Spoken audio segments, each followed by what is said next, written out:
What's up, y'all? Happy Friday. So let's get into your weekend word. So I know we're all talking about Drake's new album, right? And Golden State's win. And I'm all about it, especially since I live in California. But I want to briefly redirect your attention. So as we approach Father's Day, it got me reflecting on my relationship with my father and his love for his children. And in particular, most of my father's love was demonstrated in his sacrifice to be a part of our day-to-day lives, and to provide.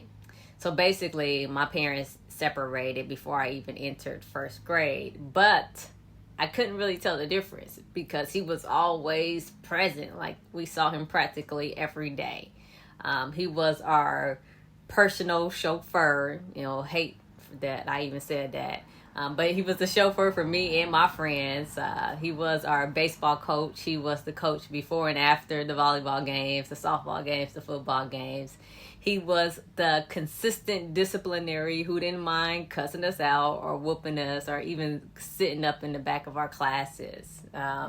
He was that outdoorsy type father who took us sledding, on bike rides, fishing, and would host like Winnie Rose for us. And so he was a very good and present father. And then in all of that goodness, and maybe after a few beers and a shot of Tanqueray, he would occasionally make remarks concerning the racism that he would experience on the job.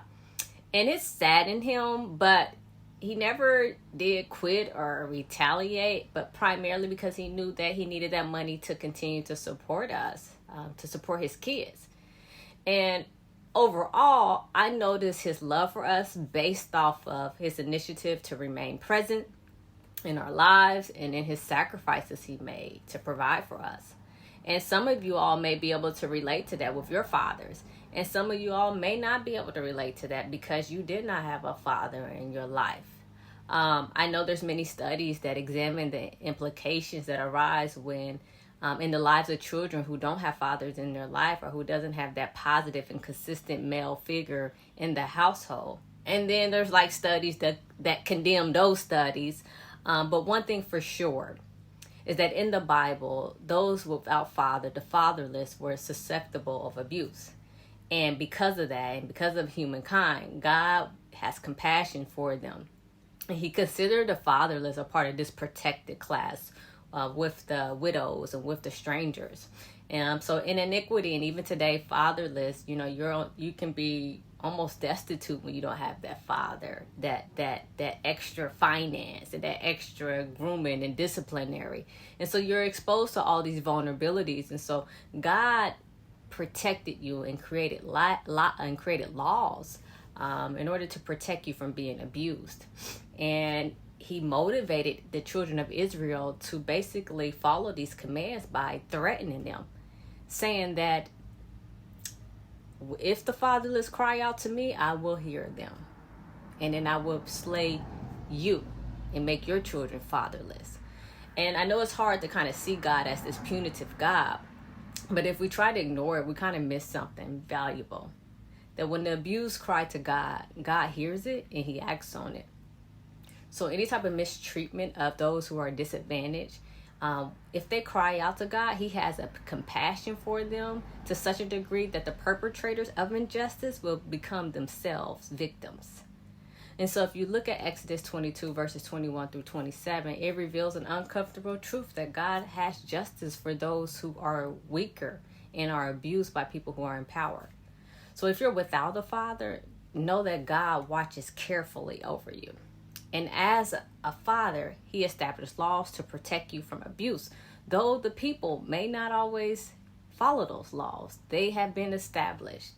And so he cares so much about you. He wants to protect you from abuse. And what he wants you to do is, if you feel like you're being abused because you don't have a father, he said to cry out to him and he will vindicate you. And as you experience vindication, he now holds you accountable of not abusing anyone yourself. And that's how our Heavenly Father works. He expects for us not to treat someone in the manner in which he just delivered us from. Think about slavery, right? Delivered from slavery, don't try to enslave other people. So then those with and without fathers are both expected to honor God for initiating a relationship with us by sacrificing his son, Jesus Christ, that we may live abundantly and in righteousness with him. And how do we honor God? Will we honor him by drawing closer to him and showing our appreciation for his sacrifices by living in a manner that's pleasing to him? And not just pleasing, but useful. He want to use you for his plans and for his purposes. So just imagine that those who take initiative deserve honor, respect, and appreciation. Whether you're taking initiative at work or church, whether you're taking the initiative to send the first text, make the first phone call, whether you're taking the initiative to forgive someone. Those who take initiative and make sacrifices are usually powerful individuals. And it was the God, the Father, who initiated redemption by sacrificing his son, Jesus Christ, in order to have an ongoing daily relationship with us and to remain present in our lives. So happy Father's Day to the Father of all fathers, and happy Father's Day to all the men who have taken the initiative and made the sacrifices for their family. I love y'all. Y'all have a wonderful weekend.